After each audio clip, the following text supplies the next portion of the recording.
முதன்மை செய்திகளை பார்க்கலாம். ஆசிய சிங்கங்களின் எண்ணிக்கை கணிசமாக உயர்ந்து வருவதாக பிரதமர் மோடி தெரிவித்துள்ளார். உலக சிங்கங்கள் தினமான இன்று அவர் வெளியிட்டுள்ள ட்விட்டர் பதிவில் கடந்த சில வருடங்களாக ஆசிய சிங்கங்களின் எண்ணிக்கை உயர்ந்து வருவதாக குறிப்பிட்டுள்ளார். மேலும் ஆசிய சிங்கங்களின் இருப்பிடமாக இந்தியா இருப்பதில் பெருமிதம் கொள்வதாகவும் குறிப்பிட்டுள்ள அவர் சிங்கங்களின் வாழ்விடத்தை காக்க போராடி வரும் ஒவ்வொருவருக்கும் தனது பாராட்டுக்களை தெரிவிப்பதாகவும் குறிப்பிட்டுள்ளார்.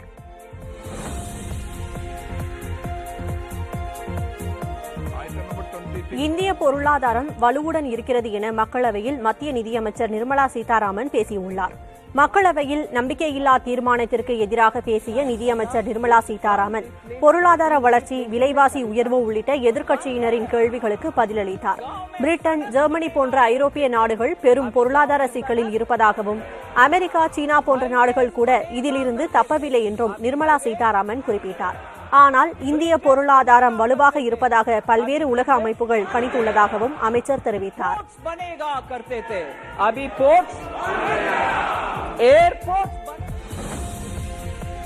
சென்னை டிபிஐ வளாகத்தில் அமைக்கப்பட்டுள்ள திமுகவின் முன்னாள் பொதுச் செயலாளர் மறைந்த அன்பழகனின் முழு உருவ சிலையை முதலமைச்சர் மு.க.ஸ்டாலின் திறந்து வைத்தார். பள்ளிக்கல்வித்துறை அலுவலகம் செயல்பட்டு வரும் டிபிஐ வளாகத்துக்கு பேராசிரியர் அன்பழகன் பெயர் சூட்டப்பட்டு அங்கு அவரது சிலை நிறுவப்பட்டு சிறந்த பள்ளிகளுக்கு அவரது பெயரில் விருதுகள் வழங்கப்படும் என முதலமைச்சர் கடந்த ஆண்டு அறிவித்திருந்தார். அதன்படி டிபிஐ வளாகத்துக்கு பேராசிரியர் அன்பழகன் கல்வி வளாகம் என கடந்த டிசம்பரில் பெயர் சூட்டப்பட்டு நூற்றாண்டு வளாகமும் திறக்கப்பட்டது. இந்நிலையில் தற்போது பேராசிரியர் அன்பழகனின் 8 அடி உயர முழு உருவ வெண்கல சிலையை முதலமைச்சர் ஸ்டாலின் திறந்து வைத்தார். இந்த நிகழ்ச்சியில் அமைச்சர்கள், நாடாளுமன்ற, சட்டமன்ற உறுப்பினர்கள் உள்ளிட்ட பலர் கலந்து கொண்டனர்.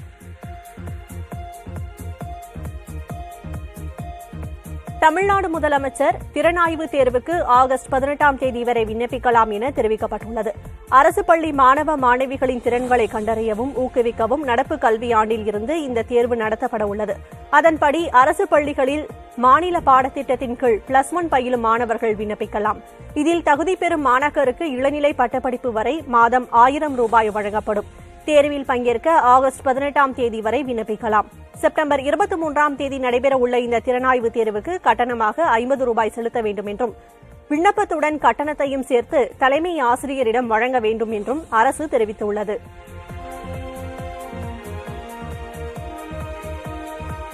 நெய்வேலி நிலக்கரி சுரங்கத்தை சுற்றியுள்ள கிராமங்களில் சுற்றுச்சூழல் மாசுபட்டுள்ளதாக பூ உலகின் நண்பர்கள் ஆய்வறிக்கை வெளியிட்ட நிலையில் அதை தென்மண்டல தேசிய பசுமை தீர்ப்பாயம் தாமாக முன்வந்து விசாரித்துள்ளது.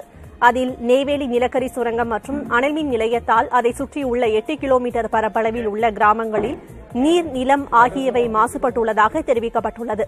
இதை தென்மண்டல தேசிய பசுமை தீர்ப்பாயம் தாமாக முன்வந்து விசாரித்தது. விசாரணையில் இதுகுறித்து என்எல்சி நிர்வாகம், மத்திய மாநில மாசு கட்டுப்பாட்டு வாரியங்கள், தமிழ்நாடு சுற்றுச்சூழல் துறை செயலாளர், தமிழ்நாடு குடிநீர் வாரியம், மாவட்ட நிர்வாகம் உள்ளிட்ட இதில் தொடர்புடைய அமைப்புகளுக்கு பதில் மனு தாக்கல் செய்ய உத்தரவிட்டு 28ஆம் தேதிக்கு வழக்கை ஒத்திவைத்தது.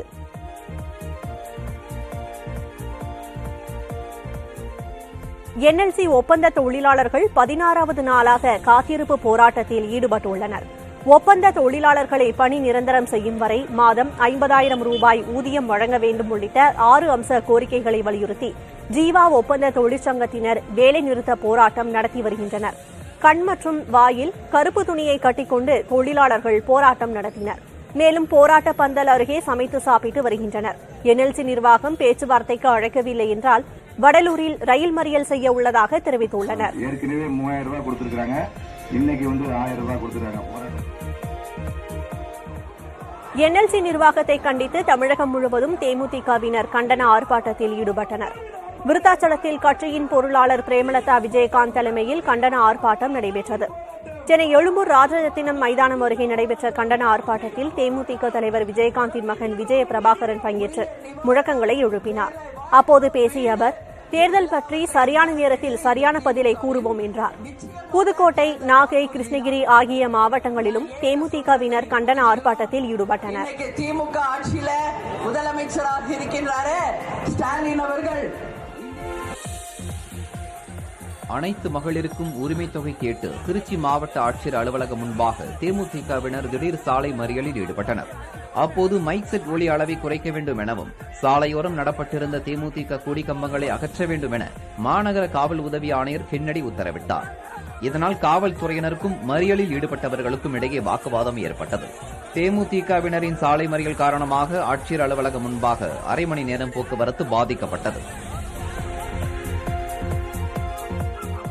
கேரளா மாநிலம் மூணாறில் குடியிருப்பு பகுதிகளில் வலம் வரும் படையப்பா என்ற காட்டு யானை அந்த பகுதியில் தொடர்ந்து சேதங்களை ஏற்படுத்தி வருவதால் மக்கள் அச்சமடைந்துள்ளனர். மூணாறு பகுதியில் மிகப்பெரிய உருவத்துடன் வலம் வரும் யானைக்கு அப்பகுதி மக்கள் படையப்பா என்று பெயர் சூட்டியுள்ளனர். இந்த யானை ஒரு மாதத்துக்கு மேல் தலையார் வாகுவாரை பகுதியில் சுற்றித் திரிகிறது. தொழிலாளர்களின் வீட்டின் அருகில் இருந்த மரங்களில் வாழைப்பழங்களை பறித்து தின்றது. அங்கிருந்த ரேஷன் கடையையும் சேதப்படுத்தியதோடு மீண்டும் காட்டுப்பகுதிக்கு திரும்பியது. படையப்பா யானையின் திடீர் நடமாட்டத்தால் போக்குவரத்து சிறிது நேரம் பாதிக்கப்பட்டது.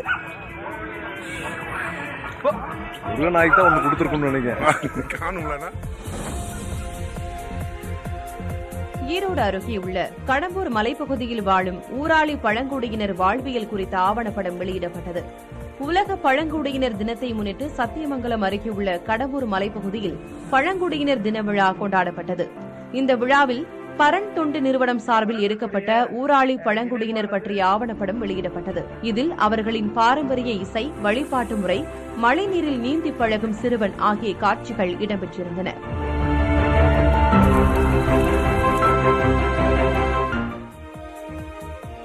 திருவள்ளூர் மாவட்டம் திருத்தணி கூட்டுறவு சர்க்கரை ஆலையில் வேலை செய்யும் தினக்கூலி ஊழியர்கள் பணி நிரந்தரம் கோரி அடையாள உண்ணாவிரதம் மேற்கொண்டுள்ளனர். 38 ஆண்டுகளாக இயங்கி வந்த இந்த சர்க்கரை ஆலைக்கு திருத்தணி, அரக்கோணம், பள்ளி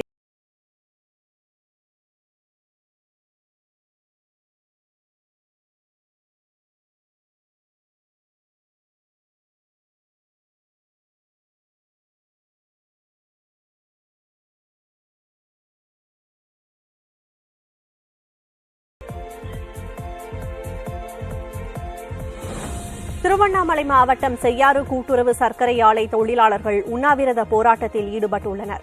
இந்த ஆலையில் நிரந்தர தொழிலாளர்கள் 175 பேர் பணியாற்றி வருகின்றனர். கடந்த 30 ஆண்டுகளாக பணியாற்றி வரும் தொழிலாளர்களுக்கு அரசுக்கு இணையாக ஊதியம் வழங்க வேண்டும், நீண்ட காலமாக பணியாற்றும் தொழிலாளர்களை நிரந்தரமாக்க வேண்டும் என்பன உள்ளிட்ட கோரிக்கைகளை வலியுறுத்தி போராட்டத்தில் ஈடுபட்டுள்ளனர்.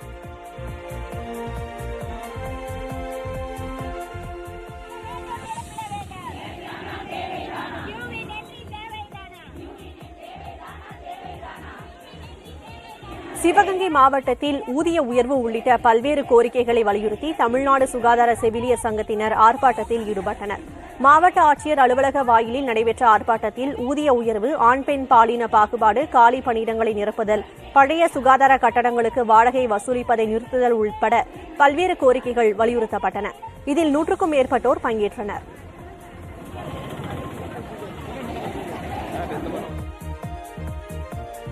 சுதந்திர தினத்தையொட்டி டெல்லி செங்கோட்டையில் 144 தடை உத்தரவு பிறப்பிக்கப்பட்டுள்ளது.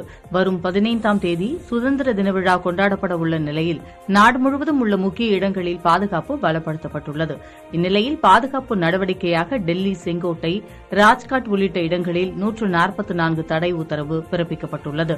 பாதுகாப்பு காரணங்களுக்காக ஆகஸ்ட் 16 வரை டெல்லியில் பாரா கிளைடர்கள், ஏர் பலூன்கள், ட்ரோன்கள் போன்றவை பறக்க டெல்லி காவல்துறை தடை விதித்துள்ளது.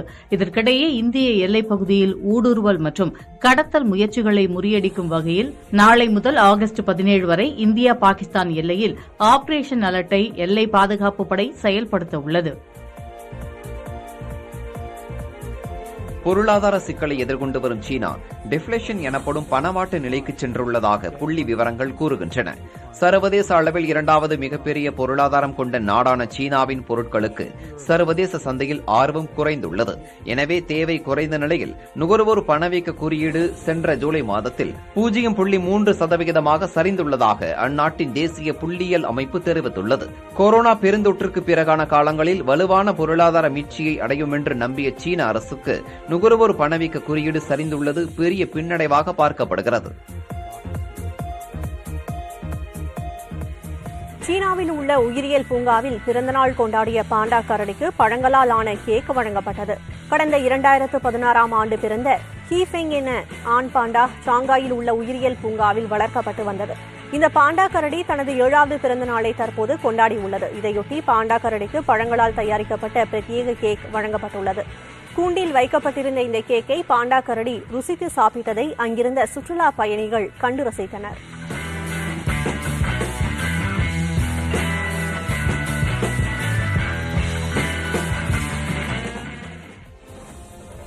மதுரை மாவட்டம் மேலூரில் ஜெயிலர் திரைப்படம் வெளியானதை நடிகர் ரஜினிகாந்தின் ரசிகர்கள் உற்சாகத்துடன் கொண்டாடினர்.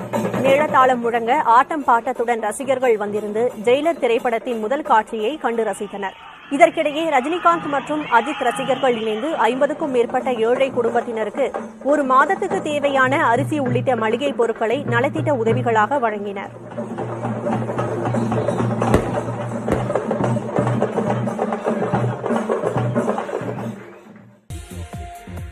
கடன்களுக்கான வட்டி விகிதங்களில் மாற்றமில்லை என ரிசர்வ் வங்கியின் நிதிக் கொள்கை கூட்டத்தில் முடிவு எடுக்கப்பட்டுள்ளது. மும்பையில் ரிசர்வ் வங்கி கவர்னர் சக்தி காந்ததாஸ் தலைமையில் 3 நாட்கள் நடைபெற்ற இந்த கூட்டத்தின் முடிவுகள் இன்று அறிவிக்கப்பட்டன. அதன்படி வங்கிகளுக்கு ரிசர்வ் வங்கி வழங்கும் கடன்களுக்கான ரெப்போ வட்டி விகிதம் தொடர்ந்து 3வது முறையாக மாற்றமில்லாமல் 6.5 விழுக்காடாகவே தொடரும் எனவும் அறிவிக்கப்பட்டுள்ளது. தக்காளி உள்ளிட்ட காய்கறிகள், கோதுமை, அரிசி ஆகியவற்றின் விலை உயர்த்தினால் பணவீக்கம் அதிகரிக்கலாம் என்ற அச்சத்தால் இந்த நடவடிக்கை எடுக்கப்பட்டுள்ளதாக தெரிவிக்கப்பட்டுள்ளது.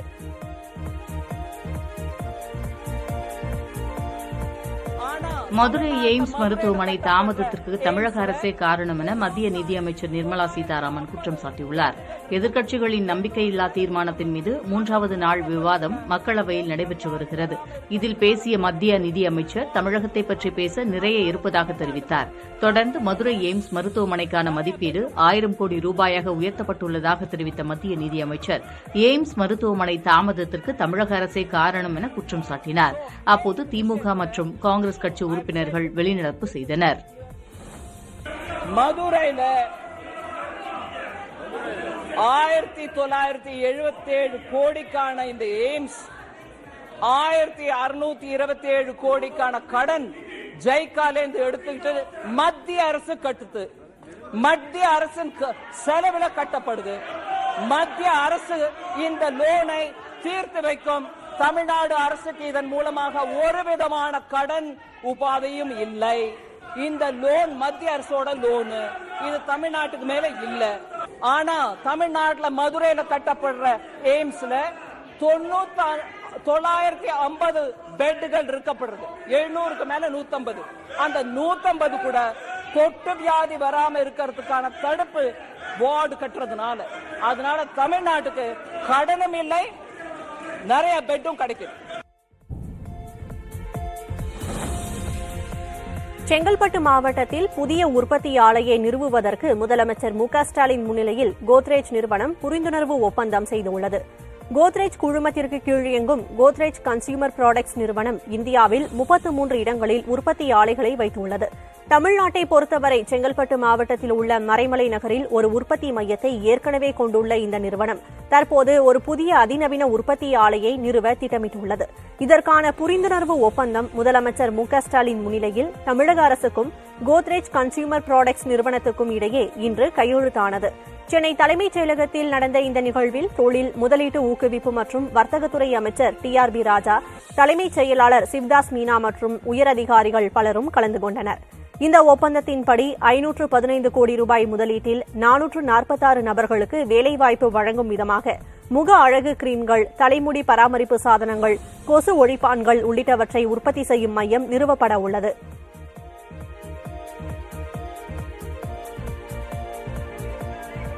டிஜிட்டல் இந்தியா திட்டத்தை பிரபலப்படுத்தும் விதமாக தேநீர் அருந்தியதற்கான தொகையை பேடிஎம் செயலி மூலம் பாஜக மாநில தலைவர் அண்ணாமலை செலுத்தினார். எண்மண் எண்மக்கள் நடைபயணத்தின் ஒரு பகுதியாக விருதுநகர் வருகை புரிந்த அவர் பாண்டியன் நகரில் உள்ள ஒரு கடையில் தேநீர் பருகினார். அந்த கடை உரிமையாளரிடம் பிரதமர் நரேந்திர மோடியின் புகைப்படத்தை வைத்து அதற்கு கீழே தேநீர் கடையில் இருந்து ஆரம்பித்து இன்று தேசத்தின் பிரதமராக நரேந்திர மோடி என்னும் வாசகத்தை எழுதி வைக்க அண்ணாமலை கோரிக்கை விடுத்தார். தொடர்ந்து டிஜிட்டல் இந்தியா திட்டத்தை விளம்பரம் செய்யும் வகையில் ஆன்லைன் செயலி மூலம் அவர் பணம் செலுத்தினார்.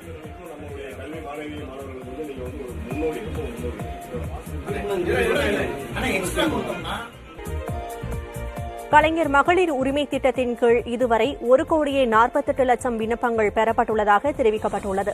இந்த திட்டத்துக்கு விண்ணப்பங்களை பதிவு செய்யும் முகாமை முதலமைச்சர் மு.க.ஸ்டாலின் கடந்த ஜூலை 24ஆம் தேதி தருமபுரி மாவட்டத்தில் தொடங்கி வைத்தார்.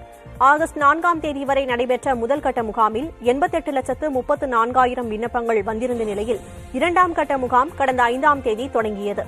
வரும் 16ஆம் தேதி வரை நடைபெறவுள்ள இந்த 2ஆம் கட்ட முகாமில் இதுவரை 59,86,000 விண்ணப்பங்கள் வந்துள்ளதாக தெரிவிக்கப்பட்டுள்ளது. ஆக இதுவரை 1,48,00,000 விண்ணப்பங்கள் வந்துள்ளதாக தமிழக அரசு தெரிவித்துள்ளது.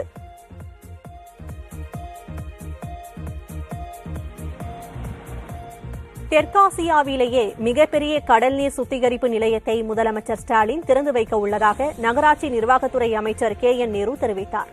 செங்கல்பட்டு மாவட்டம் நெம்மேலியில் கடல் நீரை குடிநீராக்கும் சுத்திகரிப்பு நிலையத்தின் கட்டுமான பணிகள் நடைபெற்று வருகின்றன.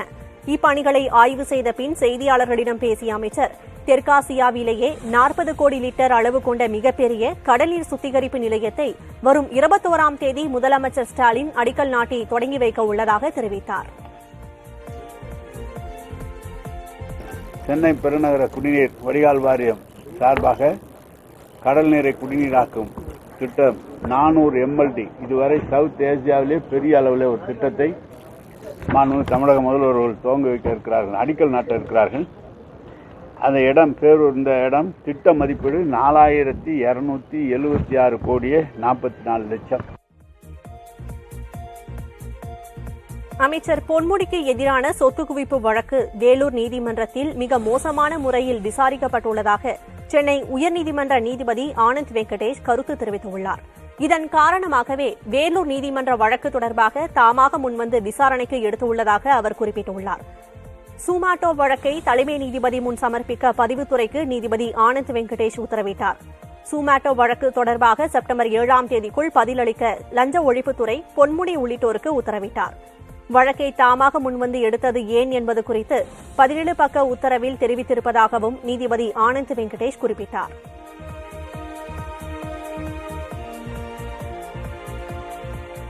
மாமல்லபுரம் கடற்கரையில் வருகிற 12ஆம் தேதி சர்வதேச பட்டம் விடும் விழா தொடங்க உள்ள நிலையில் அதற்கான ஏற்பாடுகள் மும்முரமாக நடைபெற்று வருகிறது. விழாவை சுற்றுலாத்துறை அமைச்சர் ராமச்சந்திரன், சிறு குறு நடுத்தர நிறுவனங்களின் அமைச்சர் தாமு அன்பரசன் ஆகியோர் தொடங்கி வைக்க உள்ளனர். இந்த பட்டம் விடும் விழாவில் தாய்லாந்து, மலேசியா, சிங்கப்பூர், வியட்நாம், சீனா, இந்தோனேஷியா, பிரான்ஸ் ஆகிய வெளிநாடுகளில் இருந்து பங்கேற்கின்றனர். 3 நாட்கள் நடைபெறும் பட்டம் விடும் விழா தினமும் நண்பகல் 2:30 மணிக்கு தொடங்கி மாலை 6 மணி வரையில் நடைபெறவுள்ளது. பின்னர் இரவு 10:30 மணி வரை கலை நிகழ்ச்சிகளும்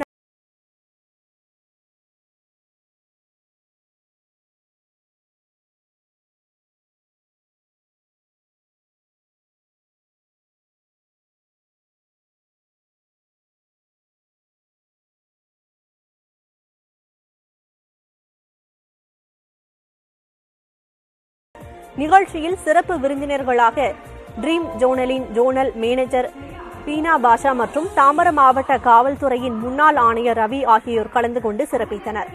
அங்கு கல்லூரி மாணவிகளுக்கு தற்காப்பு பற்றியும் தன்னம்பிக்கை அளிக்கக்கூடிய அறிவுரைகளை அவர்கள் வழங்கினார்கள்.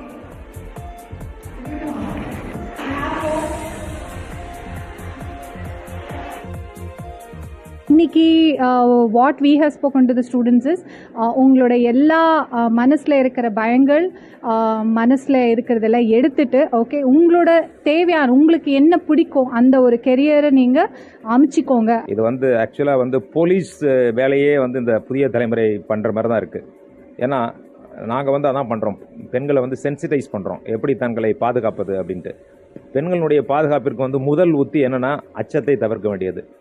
அந்த அச்சத்தை தவிர்க்கக்கூடிய வகையில் பல்வேறு சைக்காலஜிஸ்ட், கவுன்சிலர்ஸ், ஸ்பீக்கர்ஸ் இவங்கெல்லாம் வச்சுட்டு இந்த மாதிரி ஒரு நிகழ்ச்சியை நடத்துகிறாங்க. புதுக்கோட்டை மாவட்டம் திருக்கோகர்ணம் பெண் காவல் உதவி ஆய்வாளர் தூக்க மாத்திரைகளை உட்கொண்டு உயிரை மாய்த்துக் கொள்ள முயன்ற சம்பவம் அதிர்ச்சியை ஏற்படுத்தியுள்ளது.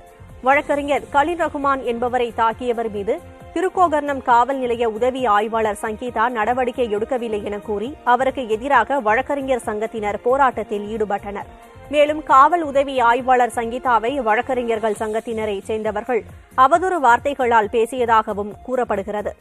இந்நிலையில் தனது தற்கொலைக்கு வழக்கறிஞர்களின் அவதூறு பேச்சுதான் காரணம் என காவல் நிலையத்தில் உள்ள பதிவேட்டில் எழுதி வைத்துவிட்டு உயிரை மாய்த்துக் கொள்ள முயன்றுள்ளார். தற்போது உயிருக்கு ஆபத்தான நிலையில் அவர் தனியார் மருத்துவமனையில் சிகிச்சைக்காக அனுமதிக்கப்பட்டுள்ளார்.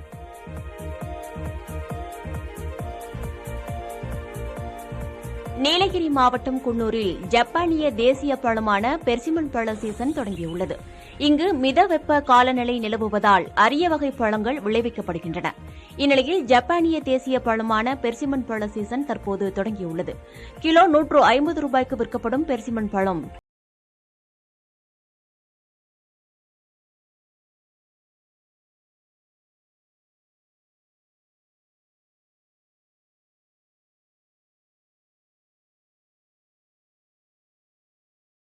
ஒரு பகுதி கண்டறியப்பட்டுள்ளது. பொற்பனைக்கோட்டையில் தமிழக தொல்லியல் துறையால் முதல் கட்டமாக அகழாய்வு நடைபெற்று வருகிறது. இதில் ஏற்கனவே தங்க அணிகலன்கள் உள்ளிட்ட 333 தொல்பொருட்கள் கண்டறியப்பட்டன. இதன் தொடர்ச்சியாக வட்ட வடிவ சுவரின் ஒரு பகுதி கண்டறியப்பட்டுள்ளது. மேலும் மேற்கிந்திய நாடுகளில் பயன்படுத்தப்பட்ட பானை ஓட்டின் வட்டச்சில் 6 குறியீடுகள் உள்ளிட்ட தொல்பொருட்களும் கண்டறியப்பட்டுள்ளன.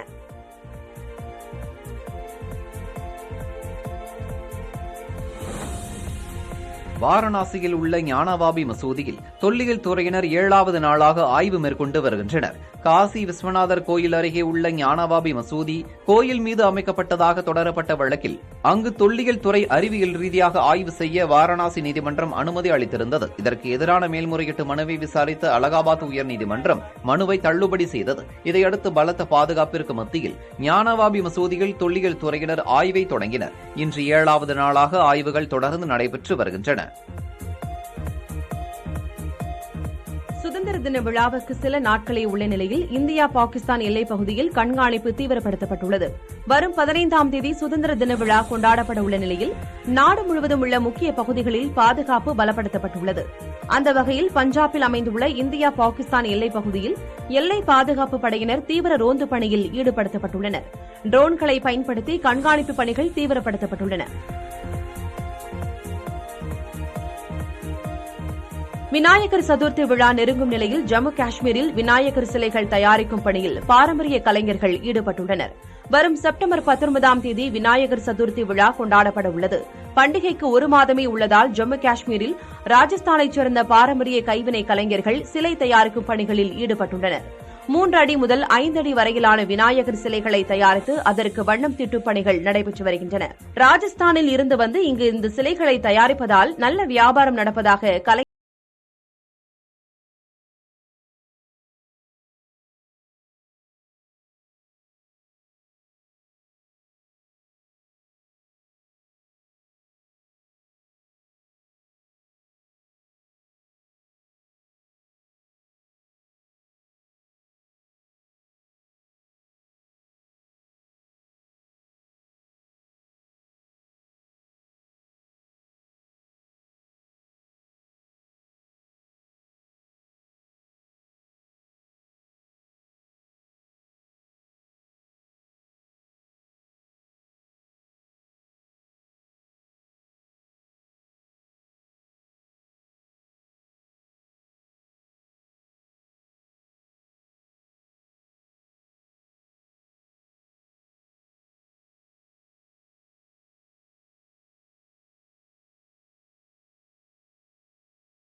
தேர்தல் ஆணையர்களை நியமிப்பதற்கான தேர்வுக்குழுவில் உச்சநீதிமன்ற தலைமை நீதிபதி விடுபட்டுள்ளது சர்ச்சையை ஏற்படுத்தியுள்ளது.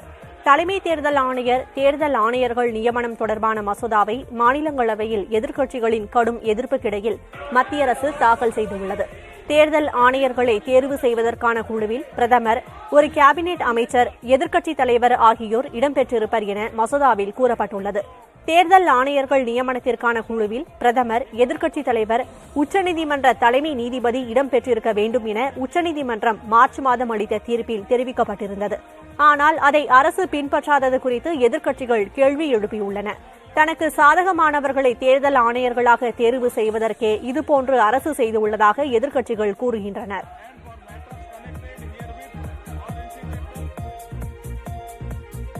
மியூச்சுவல் ஃபண்டுகளில் எஸ்ஐபி முறையில் ஓராண்டில் செய்த முதலீட்டு தொகை அளவிற்கு கடந்த ஜூலை மாதம் முதலீடு செய்யப்பட்டிருப்பது புள்ளி விவரங்களில் தெரியவந்துள்ளது. மியூச்சுவல் ஃபண்டுகளில் எஸ்ஐபி எனப்படும் மாத தவணை முறையில் முதலீடு செய்வது தற்போது அதிகரித்து வருகிறது. இந்நிலையில் சென்ற ஜூலை மாதத்தில் மட்டும் எஸ்ஐபியில் முதலீடு செய்தது 15,000 கோடி ரூபாயை தாண்டியிருப்பது புள்ளி விவரங்களில் தெரியவந்துள்ளது. முன்னதாக கடந்த 2014ஆம் நிதியாண்டில் 14,500 கோடி ரூபாய் முதலீடு செய்திருந்தது கவனிக்கத்தக்கது. ஈரோடு மாவட்டம் சத்தியமங்கலம் அருகே போதிய பராமரிப்பு இன்றி மோசமான நிலையில் உள்ள அரசு துணை சுகாதார நிலைய கட்டடத்தை சீரமைக்க நடவடிக்கை எடுக்குமாறு மக்கள் கோரிக்கை விடுத்துள்ளனர். கொமரபாளையம் ஊராட்சியில் மலைக்கோவில் அடிவாரத்தில் அரசு துணை ஆரம்ப சுகாதார நிலையம் இயங்குகிறது. 2014ஆம் ஆண்டு கட்டப்பட்ட இந்த கட்டடத்தின் கான்கிரீட் மேற்கூரை சேதமுற்று காரை பெயர்ந்து விழுகின்றன. கழிவுநீர் தொட்டியும் சேதமடைந்து தாழ் சாக்குகளை வைத்து மூடி வைக்கப்பட்டுள்ளது. அந்த கழிவுநீர் தொட்டியில் யாரேனும் விழுந்து உயிரிழக்கும் அபாயமும் காணப்படுகிறது. மின்சார வயர்கள் ஆங்காங்கே பாதுகாப்பின்றி தொங்குகின்றன. இந்த கட்டடத்தை சீரமைத்து நல்ல முறையில் இயங்க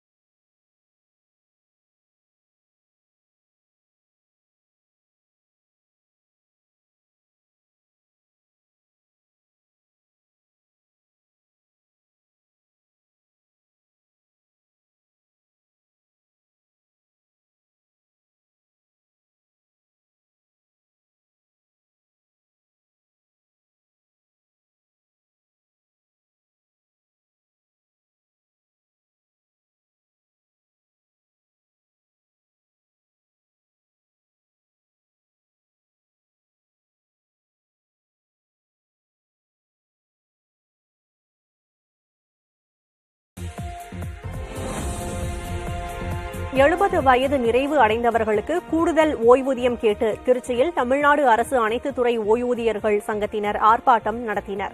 திருச்சி மாவட்ட ஆட்சியர் அலுவலகம் முன்பு நடைபெற்ற இந்த ஆர்ப்பாட்டத்தில் தமிழக அரசு தேர்தல் கால வாக்குறுதிகளை நிறைவேற்ற வேண்டும் என்றும் பழைய ஓய்வூதிய திட்டத்தை நடைமுறைக்கு கொண்டுவர வேண்டும் உள்ளிட்ட கோரிக்கைகள் வலியுறுத்தப்பட்டன. இந்த ஆர்ப்பாட்டத்தில் 50க்கும் மேற்பட்ட ஓய்வூதியர்கள் கலந்து கொண்டனர்.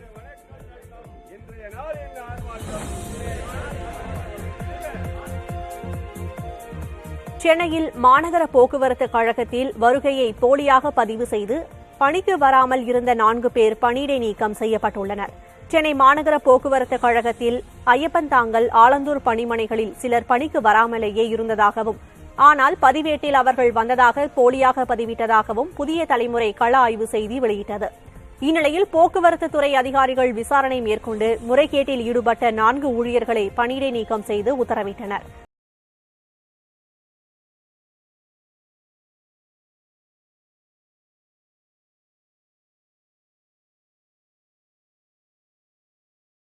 சென்னை வேளச்சேரியில் மென்பொருள் நிறுவனத்தில் அமலாக்கத்துறையினர் சோதனை நடத்தி வருகின்றனர்.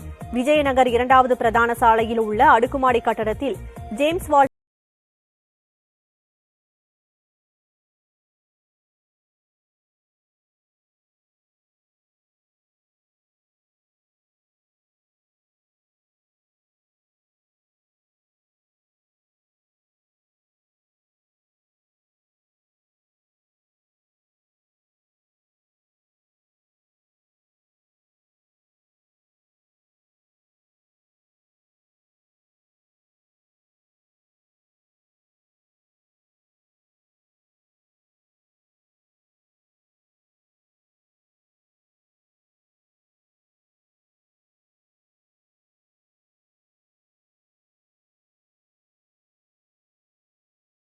கன அடி நீர் காவிரியில் வெளியேற்றப்படுகிறது. இந்நிலையில் அணைக்கான நீர்வரத்தை விட நீர்த்திறப்பு அதிகமாக இருப்பதால் மேட்டூர் அணையின் நீர்மட்டம் 56.07 அடியாக குறைந்துள்ளது. இதையடுத்து பாசனத்துக்கு திறக்கப்படும் நீரின் அளவு வினாடிக்கு 7500 கன அடியாக குறைக்கப்பட்டுள்ளதால் விவசாயிகள் கவலையடைந்துள்ளனர்.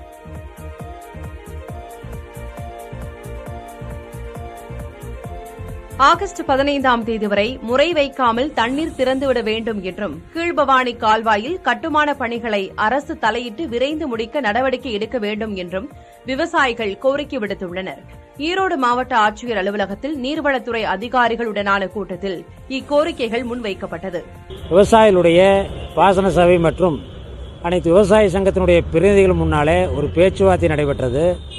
அந்த பேச்சுவார்த்தையிலே பல்வேறு பிரச்சனைகளாக அங்கே பேசப்பட்டு மாவட்டம் முழுவதும் பாசன பகுதி முழுவதுமே ஒரு கடுமையான வறட்சி நிலவுகின்ற காரணத்தினாலே கரும்பு, வாழை, தென்னை போன்ற பணப்பயிர்களெல்லாம் ஒரு காய்கின்ற சூழ்நிலை ஏற்பட்டதன் காரணமாக அணையிலே போதுமான அளவு தண்ணீர் பற்றாக்குறை இருந்தாலும் கூட உடனடியாக வருகின்ற ஆகஸ்ட் 15ஆம் தேதி முறை வைக்காமல் வருகின்ற தண்ணீரை இருக்கின்ற நாட்களுக்கு அந்த தண்ணீரை விட வேண்டும் என்ற கோரிக்கையை அனைத்து தரப்பு விவசாயிகளும் ஏகமனதாக அங்கே அதிகாரியிடம் வலியுறுத்தினார்கள்.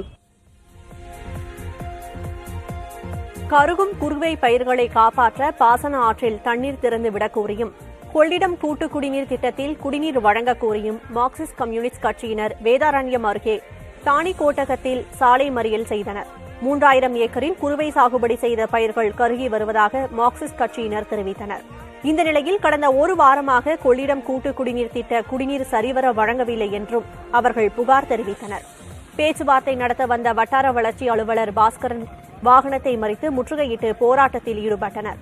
இதையடுத்து விரைவில் தண்ணீர் விட ஏற்பாடு செய்யப்படும் என அதிகாரிகள் உறுதியளித்தனர்.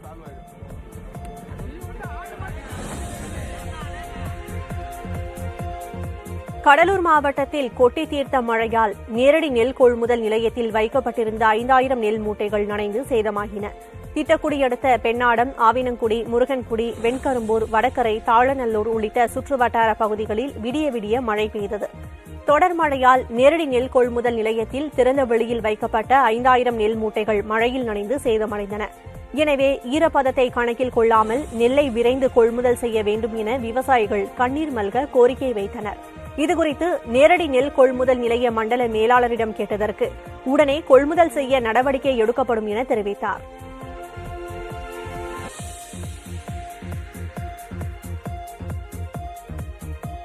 காஞ்சிபுரம் சுற்றுவட்டார பகுதிகளில் பெய்த தொடர் மழையால் நெல் பயிர்கள் சேதமடைந்தன. காஞ்சிபுரத்தில் 5.7 சென்டிமீட்டர் மழை பொழிந்தது. சம்பா பருவத்தில் பயிரிடப்பட்ட நெல்கள் அறுவடைக்கு தயாராக இருந்த நிலையில் திடீர் மழையால் நெல் பயிர்கள் அனைத்தும் சேதமடைந்தன. இதேபோன்று விஷார், மேல்கதிர்பூர், விப்பேடு ஆகிய ஊராட்சிகளில் 200க்கும் மேற்பட்ட ஏக்கர் நெற்பயிர்கள் பலத்த காற்றினால் சாய்ந்தது. புதுச்சேரி மாநிலம் காரைக்காலில் அலைபேசியில் பேசிக் கொண்டே வாகனங்களை இயக்குவோரை மக்கள் புகைப்படம் எடுத்து அனுப்பினால் அந்த வாகன ஓட்டிக்கு 1000 ரூபாய் அபராதம் விதிக்கப்படும் என்று அறிவிக்கப்பட்டுள்ளது. காரைக்கால் மாவட்ட முதுநிலை காவல் கண்காணிப்பாளர் மணிஷ் இந்த புதிய அறிவிப்பை வெளியிட்டுள்ளார். அவர் வெளியிட்டுள்ள செய்திக்குறிப்பில் அலைபேசியில் பேசிக் கொண்டே வாகனத்தில் செல்வோரை படம் பிடித்து போக்குவரத்து காவல்துறையின் 9489205307 என்ற எண்ணுக்கு அனுப்பினால் அந்த புகைப்படத்தை ஆதாரமாக கொண்டு அந்த வாகன ஓட்டிக்கு 1000 ரூபாய் அபராதம் விதிக்கப்படும் என்று தெரிவிக்கப்பட்டுள்ளது. திண்டுக்கல் மாவட்டம் பழனி அருகே ஆயக்குடியைச் சேர்ந்த அபினவ் என்ற 9ஆம் வகுப்பு மாணவர் குறைந்த விலையில் பேட்டரி மிதிவண்டியை உருவாக்கி சாதனை படைத்துள்ளார். இவர் கடந்த சில மாதங்களாக அறிவியல் கண்டுபிடிப்புகளில் ஆர்வம் காட்டி வந்துள்ளார். ஆசிரியர் மற்றும் பெற்றோர் உதவியோடு பேட்டரியால் இயங்கும் மிதிவண்டியை உருவாக்க திட்டமிட்டுள்ளார். அதன்படி 14000 ரூபாய் மதிப்பில் 1 யூனிட் மின்சாரத்தில் 20 கிலோமீட்டர் பயணம் செய்யும் வகையில் 200 கிலோ பாரத்தை தாங்கக்கூடிய பேட்டரி மிதிவண்டியை வடிவமைத்துள்ளார். பேட்டரி இல்லாத நேரத்தில் மிதித்துச் செல்லும் வகையிலும் இந்த வண்டியை பயன்படுத்தலாம் என்றும் அபினவ் தெரிவித்துள்ளார்.